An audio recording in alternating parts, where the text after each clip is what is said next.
ಸ್ನೇಹಿತರೇ ನಮಸ್ಕಾರ, ನಾನು ರವೀಂದ್ರ ಜೋಶಿ. ಯುದ್ಧ ನಡೆದದ್ದು ಯಾರ ಮಧ್ಯೆ? ಭಾರತ ಮತ್ತು ಪಾಕಿಸ್ತಾನದ ಮಧ್ಯೆಯಾ? ಖಂಡಿತ ಅಲ್ಲ. ಯುದ್ಧ ನಡೆದದ್ದು ಭಾರತ ವರ್ಸಸ್ ಪಾಕಿಸ್ತಾನ. ಪಾಕಿಸ್ತಾನದ ಜೊತೆಗೆ ಟರ್ಕಿ, ಚೈನಾ, ಬಾಂಗ್ಲಾದೇಶ, ಅಮೇರಿಕೆಯ ಡೀಪ್ ಸ್ಟೇಟ್, ಜೊತೆಗೆ ಭಾರತದ ಒಳಗಡೆ ಇರುವಂಥ ಪಾಕಿಸ್ತಾನ. ನಾವು ಇದರ ಬಗ್ಗೆ ಆಲೋಚನೆಯನ್ನೇ ಮಾಡಿರೋದಿಲ್ಲ. ಕಾಡಲ್ಲಿ ಸಿಂಹ ಇರುತ್ತೆ. ಆ ಸಿಂಹವನ್ನು ಒಂದಷ್ಟು ನಾಯಿಗಳು ಅಟ್ಟಿಸ್ಕೊಂಡ್ಬರ್ತವೆ. ಸೀಳ್ ನಾಯಿಗಳು, ಕಾಡು ನಾಯಿಗಳು ಸಿಂಹವನ್ನು ಸಾಯಿಸ್ಲಿಕ್ಕೆ ಸಾಧ್ಯವೇ ಇಲ್ಲ.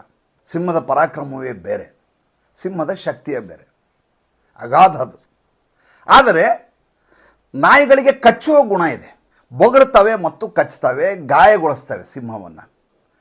ಸಿಂಹ ಏನು ಮಾಡುತ್ತೆ? ಸಿಂಹ ಯಾವ್ಯಾವ ನಾಯಿ ಬೊಗಳ್ತಾ ಇದೆಯೋ, ಕಚ್ತಾ ಇದೆಯೋ ಅದನ್ನು ಸಾಯಿಸ್ಬಿಡತ್ತೆ. ನಾಯಿಯ ಸಾವಿಗೆ ಬೆಲೆ ಇಲ್ಲ. ಆದರೆ ಸಿಂಹಕ್ಕೆ ಗಾಯ ಆಗಿದೆಯಲ್ಲ, ಆ ಗಾಯಕ್ಕೆ ಬೆಲೆ ಇದೆ. ರಕ್ತ ಸಿಕ್ತ ಸಿಂಹ ಇದೆಯಲ್ಲ, ಅದನ್ನು ನೀವು ಊಹಿಸಲಿಕ್ಕೆ ಸಾಧ್ಯವಿಲ್ಲ. ಭಾರತದ ವಿರುದ್ಧ ಅಂಥದ್ದೊಂದು ದೊಡ್ಡ ಷಡ್ಯಂತ್ರ ನಡೆದಿತ್ತು ಅಂದರೆ ಭಾಳಷ್ಟು ಜನ ನಂಬೋದೇ ಇಲ್ಲ. ಸುಮಾರು ನಾವು 700 ಡ್ರೋನ್ಗಳನ್ನು ಹೊಡೆದು ಕೆಳಗಡೆ ಉಳಿಸಿದ್ವಿ. ಅದರಲ್ಲಿ ಪ್ರಾಯಶಃ ಇದ್ದದ್ದು ಒಂದಷ್ಟು ಟರ್ಕಿಯವು, ಒಂದಷ್ಟು ಚೈನಾ. ಪಾಕಿಸ್ತಾನದ ಹಲವಾರು ಕ್ಷಿಪಣಿಗಳನ್ನು ನಾವು ನಿಸ್ತೇಜಗೊಳಿಸಿದ್ವಿ, ನಿಶಸ್ತ್ರಗೊಳಿಸಿದ್ವಿ, ಡಿಫ್ಯೂಸ್ ಮಾಡಿದ್ವಿ. ಬಹಳಷ್ಟು ಅದರಲ್ಲಿ ಚೈನಾದವಾಗಿದ್ದು. ಅವರ ಯುದ್ಧ ವಿಮಾನಗಳು ಧರೆಗುಳಿದ್ದು ಚೈನಾದವಾಗಿದ್ದು. ಚೈನಾ ಮೇಲ್ನೋಟಕ್ಕೆ ನೇರವಾಗಿ ಯುದ್ಧದಲ್ಲಿ ಪಾಲ್ಗೊಳ್ಳಲಿಲ್ಲ. ಆದರೆ ಅದು ಕಾದು ಕೂತಿತ್ತು. ಈ ಯುದ್ಧ ನಡೆಯಬೇಕು ಮತ್ತು ಭಾರತವನ್ನು ಯುದ್ಧದ ದೇಶವನ್ನಾಗಿ ಪರಿವರ್ತಿಸಬೇಕು ಮತ್ತು ವಿದೇಶಿ ಬಂಡವಾಳಗಾರರು ಭಾರತ ಯುದ್ಧ ಪೀಡಿತ ದೇಶ ಅನ್ನುವಂಥ ಕಾರಣಕ್ಕೋಸ್ಕರ ಯಾರೂ ಬಂಡವಾಳ ಹೂಡಬಾರದು, ಯಾರೂ ಚೈನಾದಲ್ಲಿರುವಂಥ ಕಂಪನಿಗಳು ತೊರೆದು ಭಾರತದಲ್ಲಿ ತಮ್ಮ ಸ್ಥಾವರಗಳನ್ನು ನಿರ್ಮಿಸಬಾರದು. ಮೂಲ ಉದ್ದೇಶ. ಇನ್ನು ಅಮೆರಿಕೆಯಲ್ಲಿರುವಂಥ ಡೀಪ್ ಸ್ಟೇಟು, ಈ ಡೀಪ್ ಸ್ಟೇಟ್ನ ಆಶಯ ಏನು? ಈ ಡೀಪ್ ಸ್ಟೇಟ್ನ ಆಶಯ ಏನಪ್ಪ ಅಂತಂದರೆ, ದಕ್ಷಿಣ ಏಷ್ಯಾದಲ್ಲಿ ಭಾರತ ಬಹಳ ದೊಡ್ಡ ಶಕ್ತಿಯಾಗಿ ಹೊರಹೊಮ್ಮಬಾರದು. ನರೇಂದ್ರ ಮೋದಿಯವರು ಜಗತ್ತಿನ ಅಗಾಧವಾದಂಥ ನಾಯಕ ಅಂತ ಬಿಂಬಿತ ಆಗಬಾರದು. ಬಲಪಂಥೀಯ ದೇಶ ಉಳಿಯಬಾರದು. ಬಾಂಗ್ಲಾದೇಶ ಹೇಗಾದರೂ ಮಾಡಿ ಈಶಾನ್ಯ ರಾಜ್ಯಗಳ ಮೂಲಕ ನಮ್ಮ ಚಿಕನ್ ನೆಕ್ ಏನಿದೆ ಅದನ್ನು ಕುಯ್ಯಬೇಕು. ನೋಡಿ, ಎಲ್ಲರೂ ಒಂದೊಂದು ರೀತಿಯಲ್ಲಿ ಷಡ್ಯಂತ್ರವನ್ನು ಮಾಡಲಿಕ್ಕೆ ಕಾದು ಕೂತಂಥ ಜನ. ಭಾರತ ನೇರವಾಗಿ ಪಾಕಿಸ್ತಾನದ ಜೊತೆ ಯುದ್ಧ ಮಾಡಿದ ಹಾಗೆ ಮೇಲ್ನೋಟಕ್ಕೆ ಕಾಣುತ್ತೆ. ಒಳಗಡೆ ಇರುವಂಥ ಜಿಯೋ ಪಾಲಿಟಿಕಲ್ ವಿಷಯಗಳು ಹೀಗಿರ್ತವೆ. ರಷ್ಯಾದ ಯುದ್ಧವನ್ನು ಗಮನಿಸಿ ನೋಡಿ. 3 ವರ್ಷ ಆಯಿತು ಸ್ವಾಮಿ, ಇನ್ನೂ ಮುಗಿದಿಲ್ಲ ಅದು. ಪ್ರತಿ ದಿವಸ ರಷ್ಯಾ ಯುದ್ಧವನ್ನು ಗೆಲ್ಲುತ್ತೆ. ಪ್ರತಿ ದಿವಸ ಉಕ್ರೇನ್ ಯಾವ್ಯಾವ ಡ್ರೋನ್ಗಳನ್ನು ಬೀಸತ್ತೋ, ದಾಳಿ ಮಾಡುತ್ತೋ ಅದನ್ನು ತಕ್ಷಣದಲ್ಲಿ ಹೊಡೆದು ಉಳಿಸತ್ತೆ. ನಾ ಸಿಂಹದ ಕತೆ ಹೇಳಿದೆ, ಅದನ್ನು ಇಲ್ಲಿ ನೀವು ತಾಳೆ ಹಾಕಿ ನೋಡ್ಕೋಬೇಕು, ತಳಕ್ಕೆ ಹಾಕಬೇಕು. ಆದರೆ ಪ್ರತಿ ದಿವಸ ನಷ್ಟವನ್ನು ಅನುಭವಿಸ್ತಾ ಇರ್ತದೆ ರಷ್ಯಾ. ಉಕ್ರೇನ್ ಕೇವಲ ಉಕ್ರೇನ್ ಆಗಿ ಉಳಿದಿರಲಿಲ್ಲ. ಇಲ್ಲಿ ಪಾಕಿಸ್ತಾನ, ಅಲ್ಲಿ ಉಕ್ರೇನ್, ಎರಡನ್ನೂ ನೀವು ತಳಕ್ಕೆ ಹಾಕಬೇಕು. ಉಕ್ರೇನ್ ಜೊತೆ ನ್ಯಾಟೋ ದೇಶಗಳಿದ್ದವು, ಅಮೇರಿಕಾ, ಪಾಶ್ಚಿಮಾತ್ಯ ರಾಷ್ಟ್ರಗಳು ಎಲ್ಲರೂ ಜೊತೆಗೆ ಸೇರಿ ಉಕ್ರೇನ್ನ ಹೆಗಲ ಮೇಲೆ ಬಂದೂಕನ್ನಿಟ್ಟು ರಷ್ಯಾದ ಮೇಲೆ ಗುಂಡು ಹೊಡಲಿಕ್ಕೆ ಶುರು ಮಾಡಿದರು. ಇದಕ್ಕೆ ನಿಷೇಧ ಹೇರಿಬಿಟ್ರೆ ರಷ್ಯಾ ಮುಳುಗಿ ಹೋಗುತ್ತೆ ಅಂತ ಪರಿಭಾವಿಸಿದರು. ರಷ್ಯಾ ಎಂಥ ಅಗಾಧವಾದಂಥ ಸೈನ್ಯ ಶಕ್ತಿಯನ್ನು ಹೊಂದಿದೆ ಅನ್ನೋದು ತಮಗೆಲ್ಲ ಗೊತ್ತಿರುವಂಥ ವಿಚಾರ. ಅಂಥ ರಷ್ಯಾ ನಿರಂತರವಾಗಿ ಯುದ್ಧ ಮಾಡ್ತಾ ಮಾಡ್ತಾ ಮಾಡ್ತಾ ಮಾಡ್ತಾ ಆರ್ಥಿಕವಾಗಿ ಜರ್ಜರಿತ ಆಗಲಿಕ್ಕೆ ಶುರುವಾಯಿತು. ಯುದ್ಧದಿಂದ ಹಿಂದೇಟು ಹಾಕಲಿಲ್ಲ, ಸೋಲಲಿಲ್ಲ. ಪ್ರತಿ ದಿವಸ ಗೆಲ್ಲತ್ತೆ, ಪ್ರತಿ ದಿವಸ ಬ್ಲೀಡ್ ಆಗತ್ತೆ. ಉಕ್ರೇನ್ಗೆ ಆ ಸಮಸ್ಯೆನೇ ಇಲ್ಲ, ಅದು ಆಲ್ರೆಡಿ ಬ್ಲೀಡ್ ಆಗಿರುವಂಥದ್ದೇ. ಅದು ಮೈತುಂಬ ಕಚ್ಚಿಸ್ಕೊಂಡಿರುವ ನಾಯಿ. ಒಂದು ಗೊತ್ತಿರಲಿ, ಉಕ್ರೇನಿನ ಜನ ಇದಾರಲ್ಲ, 100 ವರ್ಷ ಹಿಂದ್ಗಡೆ ಹೋಗಿದ್ದಾರೆ. ಅವರಿಗೆ ಉಕ್ರೇನಿನ ಪಬ್ಗಳಲ್ಲಿ, ಶಾಲೆಯಲ್ಲಿ, ರಸ್ತೆಯಲ್ಲಿ ಜನರನ್ನು ಹಿಡ್ಕೊಂಡು ಹೋಗಿ ಯುದ್ಧದಲ್ಲಿ ಪಾಲ್ಗೊಳ್ಳಲಿಕ್ಕೆ ಬಿಡ್ತಾ ಇದ್ದಾರೆ. ಅಂಥ ಸ್ಥಿತಿ ಉಕ್ರೇನಿಗೆ ಬಂದಿದೆ. ಅದಕ್ಕೆ ಸಹಾಯ ಮಾಡುತ್ತಾ ಇದ್ದಂಥ ರಾಷ್ಟ್ರಗಳು ಎಲ್ಲವೂ ಆರ್ಥಿಕವಾಗಿ ಕುಸಿದು ಹೋಗಿದ್ದಾವೆ. ಆದರೆ ರಷ್ಯಾದ ಯುದ್ಧ ನಿಲ್ಲಬಾರದು ಅನ್ನೋದು ಅವರ ಆಶಯ. ಈ ಕಡೆ ಬನ್ನಿ, ಇಸ್ರೇಲ್ ವಿಚಾರಕ್ಕೆ ಬನ್ನಿ. ಇಸ್ರೇಲ್ಗೆ ಅಮೆರಿಕನ ಸಹಾಯ ಮಾಡ್ತೀನಿ ಅಂತ ಹೇಳ್ತೀವಿ, ನೀವು ಹೊಡಿರಿ, ಗಾಜಾ ಪಟ್ಟಿ ಬಿಡಬೇಡಿ ಅಂತ ಹೇಳ್ತೀವಿ. ವೆಸ್ಟ್ ಬ್ಯಾಂಕ್ ಬಿಡಬೇಡಿ ಅಂತ ಹೇಳ್ತೀವಿ, ಹಮಾಸನ್ನು ಮುಗಿಸ್ರಿ ಅಂತ ಹೇಳ್ತೀವಿ, ಸಹಾಯವನ್ನು ಮಾಡಲಿಕ್ಕೆ ಶುರು ಮಾಡ್ತೀವಿ. ನಿರಂತರವಾಗಿ ಯುದ್ಧದಲ್ಲಿ ಮುಳುಗೋಯ್ತು ಇಸ್ರೇಲು. ಯಾವ ಇಸ್ರೇಲು ವಿಜ್ಞಾನದಲ್ಲಿ, ತಂತ್ರಜ್ಞಾನದಲ್ಲಿ, ಯಾವುದೇ ವಿಚಾರದಲ್ಲಿ ತಗೊಳ್ರಿ ನಂಬರ್ ಒನ್ ಅದು.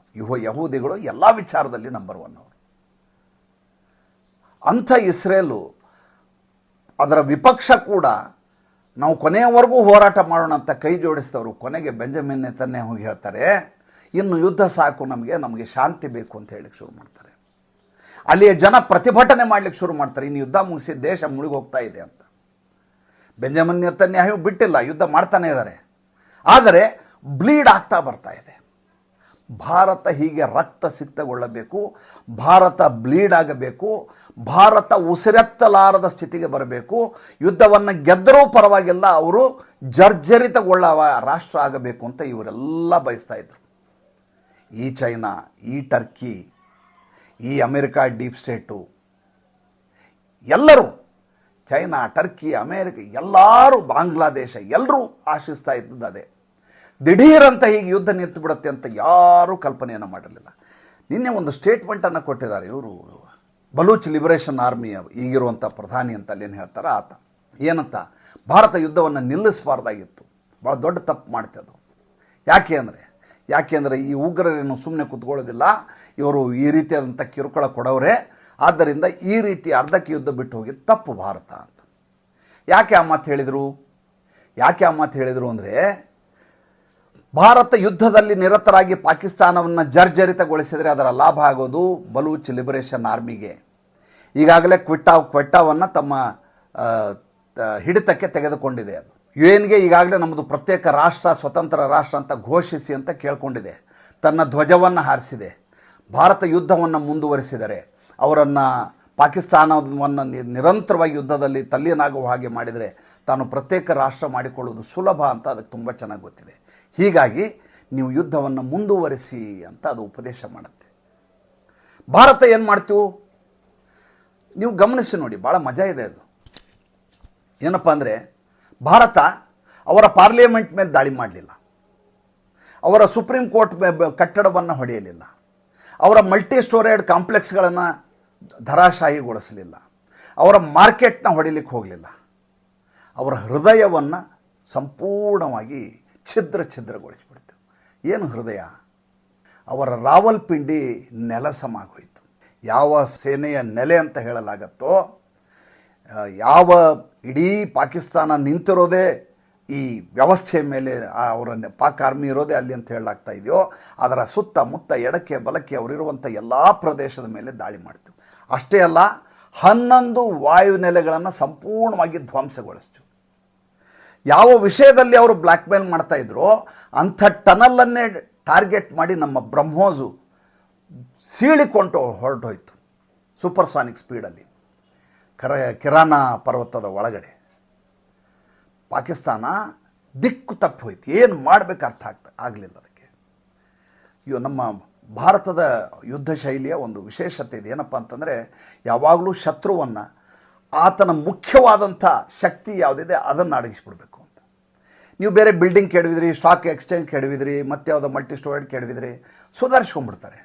ನೀವು ಎಲ್ಲ ವಾಯುನೆಲೆಗಳನ್ನು, ಅವರ ರೇಡಾರನ್ನು, ಅವರ ಕಮ್ಯುನಿಕೇಷನ್ ಲೈನ್ಗಳನ್ನು ಎಲ್ಲವನ್ನೂ ಧ್ವಂಸಗೊಳಿಸಿದರೆ ಮುಂದೆ ಅವ್ರು ಏನು ಮಾಡಲಿಕ್ಕೆ ಸಾಧ್ಯ? ಕುರುಡನ ಕತೆ ಆಗಿಬಿಡ್ತದೆ ಅವ್ರದ್ದು. ಯುದ್ಧ ಕೇವಲ ಅಸ್ತ್ರಗಳಿಂದ ಗೆಲ್ಲಲಿಕ್ಕಾಗೋದಿಲ್ಲ ಅಂತ ಭಾರತ ತೋರಿಸ್ತು. ಅದು ನಿನ್ನೆ ನರೇಂದ್ರ ಮೋದಿ ಅವರ ಭಾಷಣದಲ್ಲಿ ಅವರು ಒಂದು ಮಾತನ್ನು ಹೇಳಿದರು. ಏನಂತ? ರಕ್ತ ನೀರು ಒಟ್ಟೊಟ್ಟಿಗೆ ಹರಿಯಲಿಕ್ಕೆ ಸಾಧ್ಯವಿಲ್ಲ. ಯಾವ ವಿಷಯಕ್ಕೆ ಹೇಳಿದರು? ಸಿಂಧೂ ನದಿಯ ಜಲಸಂಧಿಯನ್ನು ನಾವು ಸ್ಥಗಿತಗೊಳಿಸಿದ್ದೇವೆ ಭಾರತದಲ್ಲಿ. ಈ ಕಡೆ ನೀವು ಟೆರರ್ ಮಾಡಿಕೊಂಡು ಈ ಕಡೆ ನಮ್ಮ ನೀರು ಬಿಡಿ ಅಂತ ಬೇರೆ ರಾಷ್ಟ್ರಗಳಿಂದ ಒತ್ತಡ ತಂದರೆ ಭಾರತ ನೀರನ್ನು ಬಿಡೋದಿಲ್ಲ ಅನ್ನುವುದನ್ನು ಸ್ಪಷ್ಟವಾಗಿ ಭಾರತ ಪ್ರಧಾನಮಂತ್ರಿ ನರೇಂದ್ರ ಮೋದಿ ಅವರೇ ನಿನ್ನೆ ಹೇಳಿಬಿಟ್ರು. ಇಲ್ಲ, ಲಾಭ ತಗೊಳ್ಳಿಕ್ಕೆ ಪ್ರಯತ್ನ ಮಾಡಿದ ವ್ಯಕ್ತಿ ಯಾರು? ಒನ್ ಆ್ಯಂಡ್ ಓನ್ಲಿ ಟ್ರಂಪ್ ಅಣ್ಣ. ಆತ ಹೇಳ್ತಾರೆ, ನಾನು ಮಧ್ಯಸ್ಥಿಕೆ ವಹಿಸಿದ್ದರಿಂದ ಇವ್ರ ಮಧ್ಯೆ ಈ ರೀತಿಯಾದಂಥ ಸಂಧಿ ಆಗಲಿಕ್ಕೆ ಸಾಧ್ಯ ಆಯಿತು, ಒಪ್ಪಂದ ಆಯಿತು ಅಂತ. ತನ್ನ ಬೆನ್ನನ್ನು ತಾನೇ ತಟ್ಟಿಕೊಳ್ತಾ ಇರುವಂಥ ಸ್ಥಿತಿಗೆ ಬಂದಿದ್ದೆ ಆ ಪ್ರಭೃತಿ ಟ್ರಂಪ್ ಅಣ್ಣ. ನಮ್ಮ ಸೇನಾ ಜನರಲ್ಗಳಿಗೆ ಮಾತು ಹೇಳಲಿಲ್ಲ, ನಮ್ಮ DGಗಳಿಗೆ ಮಾತನ್ನು ಹೇಳಿಲ್ಲ, ನಮ್ಮ ಪ್ರಧಾನಮಂತ್ರಿ ಅವರ ಹೆಸರನ್ನು ರೆಫರ್ ಮಾಡಲಿಲ್ಲ. ಪಾಕಿಸ್ತಾನ ಹೇಳ್ಕೊಳ್ತೀವಿ. ಅವರ ಶಹಬಾಜ್ ಶರೀಫು ಮೂರು ಸಲ ಹೇಳ್ದ, ಆಸಿಮ್ ಮುನೀರ್ನ 3 ಸಲ ಹೆಸರು ಹೇಳ್ದ, ಪಾಕಿಸ್ತಾನ ಹೇಳ್ದ, ಎಲ್ಲ ಇಸ್ಲಾಮಿಕ್ ರಾಷ್ಟ್ರಗಳನ್ನ ಹೆಸರು ಹೇಳ್ದ. ಒಂದೇ ಒಂದು ಇಸ್ಲಾಮಿಕ್ ರಾಷ್ಟ್ರ ಕೂಡ ಟರ್ಕಿಯನ್ನು ಹೊರತುಪಡಿಸಿದರೆ ಯಾವ ರಾಷ್ಟ್ರವೂ ಇದಕ್ಕೆ ಬೆಂಬಲಿಸಲಿಲ್ಲ ಪಾಕಿಸ್ತಾನಕ್ಕೆ. ಇವತ್ತು ಪಾಕಿಸ್ತಾನ ಧರ್ಮದ ಹೆಸರಿನಲ್ಲಿ ರಾಜಕೀಯ ಮಾಡಲಿಕ್ಕಾಗೋದಿಲ್ಲ, ಯುದ್ಧ ಮಾಡಲಿಕ್ಕಾಗೋದಿಲ್ಲ ಅಂತ ಅದಕ್ಕೆ ಮನವರಿಕೆ ಆಗೋಗಿದೆ. ನಾನು ನಿಮ್ಮ ಜೊತೆ ಬಿಸ್ನೆಸ್ಸೇ ಮಾಡೋದಿಲ್ಲ ಇನ್ನು ಮುಂದೆ ಅಂತ ಹೆದರಿಸಿದೆ ಅಂತ ಟ್ರಂಪ್ ಹೇಳಿದ್ದಾರೆ. ನಿನ್ನೆ ಒಂದು ಸ್ಟೇಟ್ಮೆಂಟ್ ಕೊಟ್ಟಿದ್ದಾರೆ, ನೀವು ಗಮನಿಸಿದಿರಲ್ಲೋ ಗೊತ್ತಿಲ್ಲ. ನನಗೆ ನಗು ಬಂತು. ನಾವು ಅಣ್ವಸ್ತ್ರವನ್ನು ಪರೀಕ್ಷೆ ಮಾಡಿದ ಸಂದರ್ಭದಲ್ಲಿ ಪೋಖ್ರಾನ್ನಲ್ಲಿ ಆವಾಗ ಭಾರತಕ್ಕೆ ಇದೇ ರೀತಿಯ ಧಮಕಿಯನ್ನು ಅಮೆರಿಕ ಹಾಕಿತ್ತು, ನಿಮ್ಮ ಮೇಲೆ ನಿಷೇಧವನ್ನು ಹೇರ್ತೀವಿ ಅಂತ. 100 ರಾಷ್ಟ್ರಗಳಾದರೆ ಸೇರಿಸಿದರೆ ಒಂದು ಭಾರತ ಆಗತ್ತೆ. ನೀವು ಇಷ್ಟು ಐರೋಪ್ಯ ರಾಷ್ಟ್ರಗಳನ್ನು ತೊಗೊಳ್ಳಿ, ಇಷ್ಟು ಸಣ್ಣ ಸಣ್ಣ ರಾಷ್ಟ್ರಗಳನ್ನು ತೊಗೊಂಡು ಒಂದು ರಾಷ್ಟ್ರ ಅಂತ ಕನ್ಸಿಡರ್ ಮಾಡಿದರೆ ಅದರ ಶೇಪ್, ಅದರ ಸೈಜಿಗೆ, ಸಾಂದ್ರತೆಗೆ ಭಾರತ ಒಂದೇ ರಾಷ್ಟ್ರ. ಅಂಥ ಧನಾಢ್ಯ, ಅಂಥ ಬಲಾಢ್ಯ, ಅಂಥ ಜನಾಢ್ಯ ರಾಷ್ಟ್ರ ಭಾರತ. ಭಾರತದ ಜೊತೆ ಚೆನ್ನಾಗಿರ್ಲಿಕ್ಕೆ ಯಾವ ರಾಷ್ಟ್ರ ಆದರೂ ಆಶಿಸಬೇಕು. ಯಾಕೆ ಅಂತಂದರೆ ಈ ರೀತಿಯಾದಂಥ ಶಕ್ತಿ ಇರುವಂಥ ರಾಷ್ಟ್ರದ ಸ್ನೇಹ ಮಾಡಿದರೆ ಲಾಭ ಇದೆ ಅನ್ನುವಂಥ ಕಾರಣಕ್ಕೋಸ್ಕರ.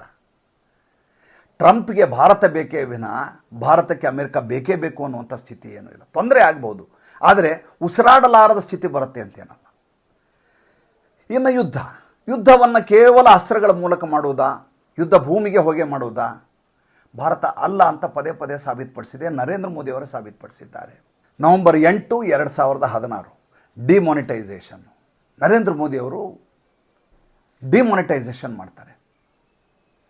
ಡಿಮಾನಿಟೈಸೇಷನ್ ಮಾಡಿದ ತಕ್ಷಣ ಭಾರತ ದೇಶ ತಲ್ಲಣಗೊಳ್ಳುತ್ತೆ, ಇದನ್ನು ನಿರೀಕ್ಷೆ ಮಾಡಲ್ಲ, ಬೇರೆ ವಿಚಾರ.